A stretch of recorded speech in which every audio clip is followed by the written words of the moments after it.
ভাই আমি খুবই অপরাধ বোধে ভুগতেছি, এত বেশি অপরাধ বোধে ভুগতেছি আমি তোমাকে বলে বুঝাতে পারবো না। এত বেশি আমার গিল্ট ফিল হচ্ছে, তুমি একটা জাস্ট বলে বুঝাতে পারবো না। আমি একটা পেস্ট্রি এক বসায় একা খেয়ে শেষ করে ফেলছি। এক বসায় না, 2 বসায়।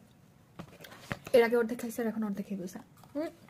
পৃথিবীর সব শান্তি একদিকে, তোমরা আমাকে বলো পেস্ট্রি কাউকে ভাগ না দিয়ে শান্তি মতো ইচ্ছা মতো আত্মা ভরে মন ভরে পেস্ট্রি খাওয়ার মজা আরেকদিকে না? তোমরা বলো আমাকে। টু গুড, অনেক মজা, সুগারলেস, সফটি,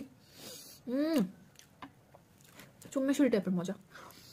বাট ওই যে একা একা পেস্ট্রি খেয়ে ফেললাম, এটার জন্য খুব অপরাধ বোধ লাগতেছে আমার যে একা খেয়ে ফেলছি। বাট তোমরাই বলো কাউকে ভাগ না দিয়ে একা একা পেস্ট্রি খাওয়ার মজা, মানে এই শান্তি কোনো কিছুর সাথে কম্পেয়ার করা যাবে না। শান্তি অন্যরকম, শান্তি অন্যরকম। আমি অনেকদিন পরপর খাই যদিও মিষ্টি জিনিস, কোনো ডেজার্ট, বাট আমি এটা অনেক মানে ভালো লাগতেছে আমার খেতে। তুই আমি এটা মজা। তুমি যারা টেস্টি ট্রিটের কেক খাইছো, পেস্ট্রি খাইছো, তোমরা জানো টেস্টি ট্রিটের টেস্ট, পেস্ট্রির টেস্ট কী পরিমাণ মজা, আনবিলিভেবল, এত বেশি মজা। বাট আমার গিল্ট ফিল হচ্ছে। হু কেয়ার্স, মজা লাগতেছে খাইতে থাকতে।